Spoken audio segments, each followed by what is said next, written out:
Peace, peace. Top of the 10 morning. Top of the minutes morning.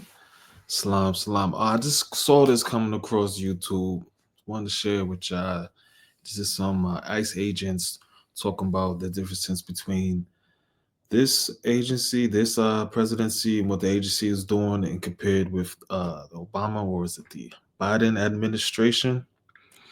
We're gonna check it out, see what's going on.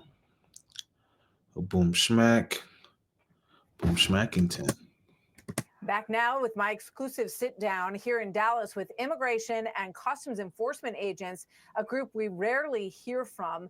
Take a listen to their thoughts on being called, quote, Nazis and their message to sanctuary cities around the United States. Paul, let me direct this to you because you've been working with ICE the longest. What's the difference between this administration and prior ones? Honestly, I can honestly say it's just more pace than anything. Our pace has increased in regards to how the administration and how many people the administration. Okay, he's saying it's faster pace with the execution of their orders. It is pretty soon. I don't think nobody would have thought these raids and stings would be this soon. Wishes to remove, how many people they wish to have in custody, things like that. But honestly, overall, the mission has remained the same. All right, so explain that to me. So under the Trump administration, they want to remove more people. Is that true? That's pretty much what I've seen. And of course, one is more active out on the streets. One is to be more visible. One ICE to actually represent the country in regards to showing that hey, we are out here arresting criminals. We're looking for individuals. I ain't gonna lie. I know I was a little harsh in the beginning, but I'm starting to, you know what I mean? Some of this now with the children trafficking, that's just a setup. That's a gaffle that needs to be handled, sorted out by law, because they had kids on weed farms too. Like, one, you have children by drugs. Two, or controlled substance. Two, they're smuggled in. Three, they're working. Or in our communities that should not be here. And in all honesty, that's pretty much what I've seen. I've just seen a significant increase in the activity that we've been doing. Yeah. So, Andres, are people handled differently now than they were before? So, in other words, is the procedure the same now as it was when you started 9 years ago under a different president in terms of the operation, who you go after, how you carry it out? Any difference now? Well, the only notable differences that I've seen from my perspective since I work at. He looked broken down. He looked stressed out. I know his community, Latinos, very critical. I know they chewing his soul out. At the detention center, I've seen Kids probably asking questions and all that. The situation changed drastically in reference to we are now arresting more people and holding more people in custody rather than just releasing them out into the street. And now there's a large population of Central Americans and thus not for. Seem like he's having remorse of having his own job. He's basically saying, it's changed. It's not us. It's our job. He got to eat. But you can hear it in his voice. And to me, that's a milestone achievement because the more we keep people in custody, it helps us as case managers to enforce the secondary mission of ICE, which is deportation, removals. Releasing them under the previous, not to get too much into detail in the political spectrum, but there you go, right there. He letting you know. When we was with the Democrats, we were just catching them and releasing them. We were just hunting them for fun. Why would they do that? Under Humanitarian Act, we need to see what that act is. The previous administration, we would release them under the humanitarian parole. Now that has changed. The moment this administration took humanitarian parole, you give them time to be legal, so they didn't get legalized in 4 years. Over, that went away. More people are in our custody. More people are in detention.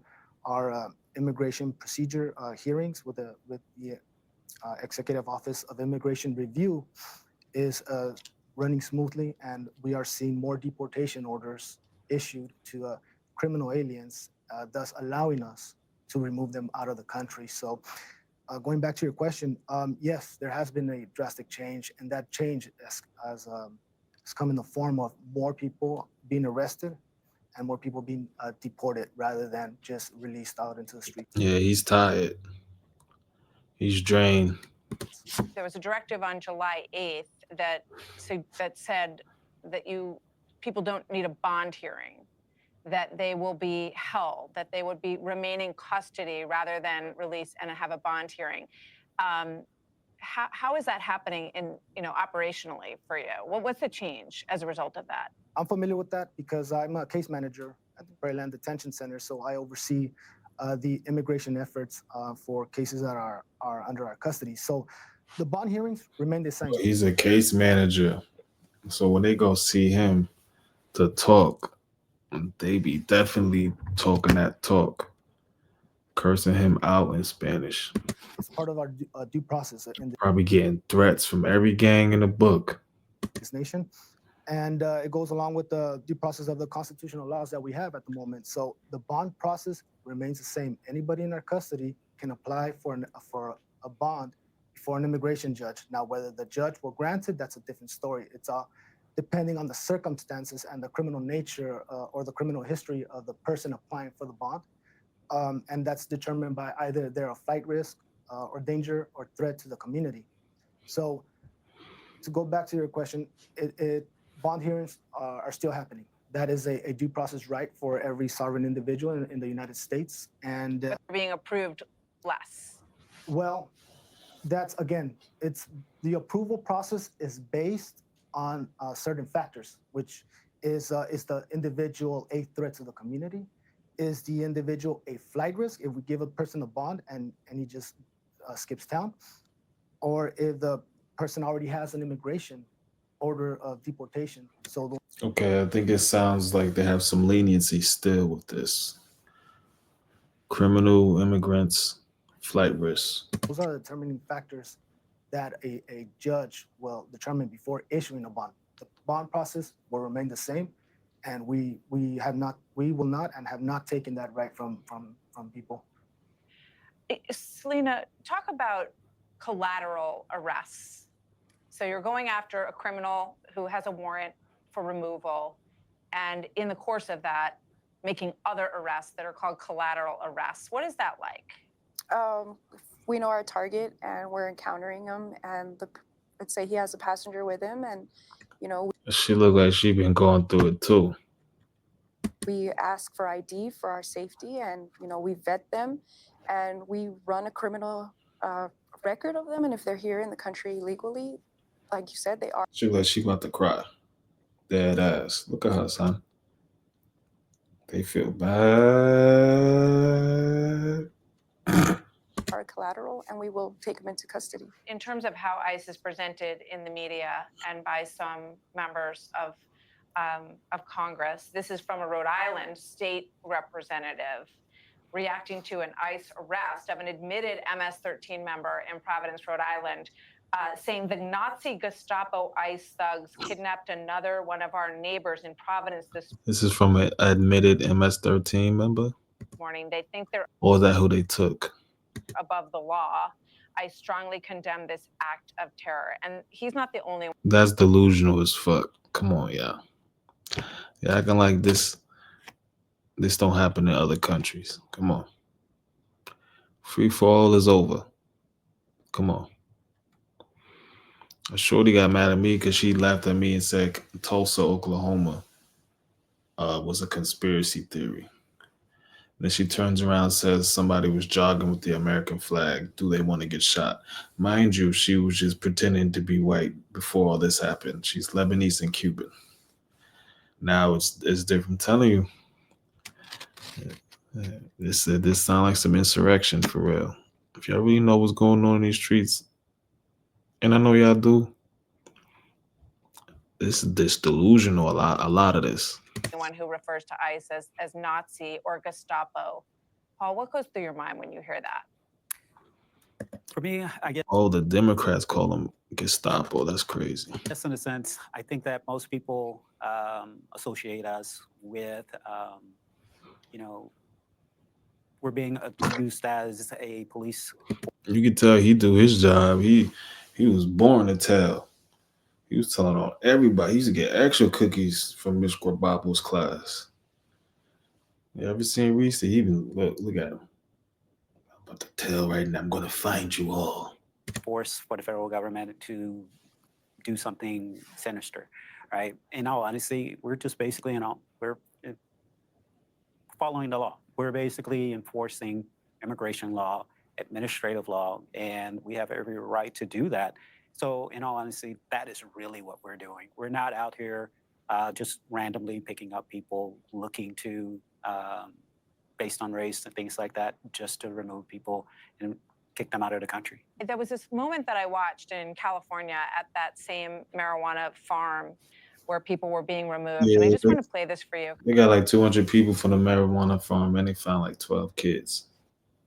And these is corporations. Imagine who else got people. These farmers telling on each other. Best believe that. And they better get some robots. Because I thought it was a shocking moment and between an ICE agent and a protester. Listen to this.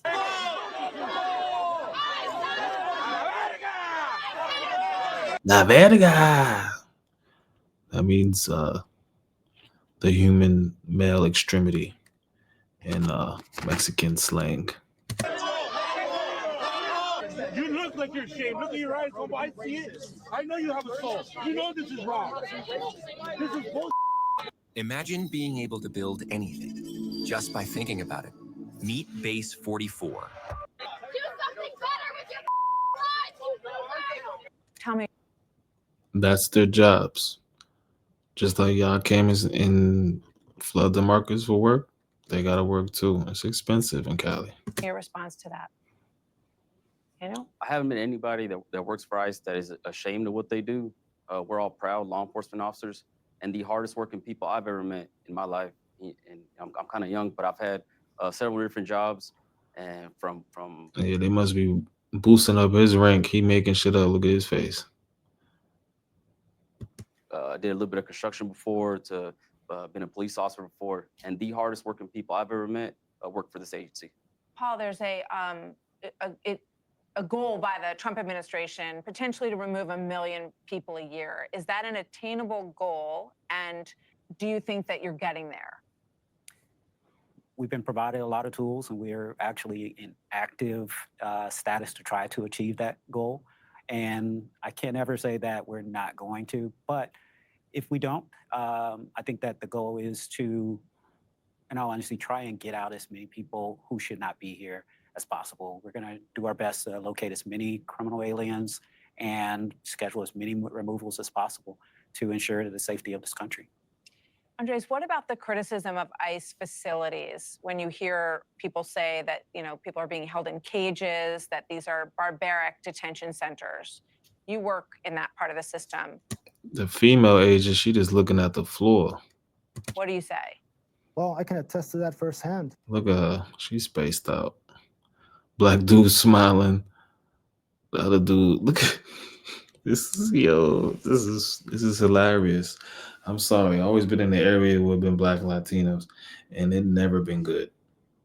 It only been good reproducing, and them relationships don't last. Straight up, never been good. They always been racist. We don't have cages in the detention center. We have bunks, we have beds, warm showers. The black ones, you'll find a leeway with them when nobody else around. Until they with the lighter skinned ones, then it's waka waka waka waka waka waka. And there's tablets in each individual dorm. I don't refer to them as jails. They're dorms, they're dormitories. The detainees there, I visit them almost twice a week, perhaps. And the accommodations that are given to them are very interesting because they get tablets. They get tablets that allows them to connect with their families, with their relatives. Phone calls. There's plenty of phones there available for them to use. Like my colleague said, they get 3 meals a day. We even go as far as to try to accommodate. Look at this body language right here. I want y'all to look at this. Dude on the right is like, I don't want to do anything wrong. I don't believe in this, but I want to be chief. Black dude is like, I know y'all all racist. I'm telling on the black people, the Spanish people, it don't matter. That black dude is a stickler. Trust me. Shorty, she don't want to be there. Like, she wants some tacos right now. And black ass Juancito right here, he probably the most racist out of them all. He the most brokenhearted too. certain diets that the detainees in our custody request. To debunk that statement about cages, I can tell you right now, we have no cages at our detention centers, nor have I ever seen a cage in one of our detention centers. Let me ask you this, Paul. President Obama, when you look at the numbers, deported more people from the country than President Trump. Why are you all getting so much backlash now that didn't exist during the Obama administration? I did not know that.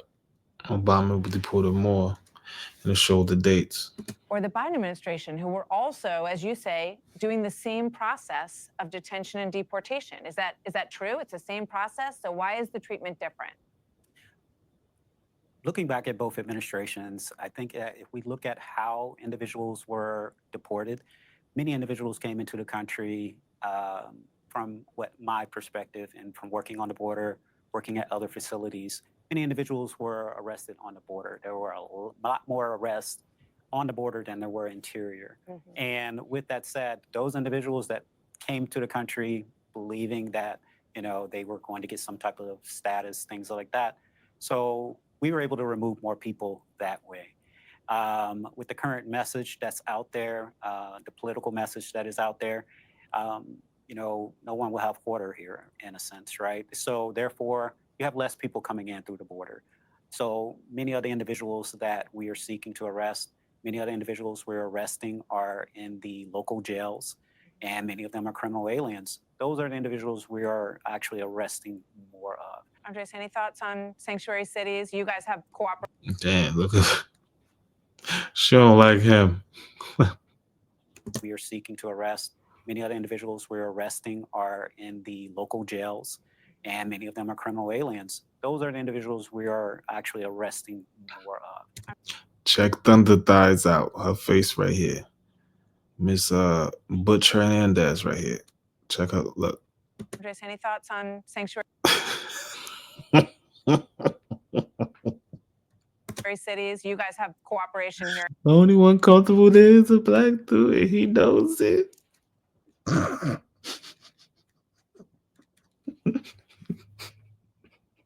Texas, but in places like Chicago and New York and Los Angeles, they don't have that cooperation, the other ICE agents. Well, my message would be, listen to your constituents. Listen to the people that put you in office, who elected you. Listen to their voice. What is it that they want? Do they want safe communities? Do they want to feel safe at night? Listen to the politicians. Well, in the places that you said, those are Democratic. And in California, they've been telling the people to uprise. So I see him. He going for his people. Okay, I got you, Chavez. Taking their kids to the park. Reach out to your voters. See what is it that they want, and then reconsider your position on harsh immigration rhetoric against the men and women of ICE. But my message would be, reach out to your voters. Talk to your peoples. Why did they feel like they had to vote for Trump? People saying electoral votes only just matter. They wouldn't have all this propaganda if electoral votes only mattered. Trust me. I was in muted communication. I need to go back. But yeah, like a lot of Hispanics voted for Trump. A lot of Arabic descent voted for Trump. A lot of Black Americans voted for Trump. So it must have been a problem. You just don't like it. Somebody has to be a bad guy, but something that people wanted, majority. And that's what democracy is. That's why a lot of these people want to come to this great country. Well, doesn't mean it's good just because it's great. But they want to come here due to that. They haven't had civil rights in their own countries. They haven't had leaders. they're the ones who put you in At least renowned ones like Black Americans have. that position, and you'd be surprised what people think and what they want versus that what they go by on social media. Hey, Sean Hannity here. Hey.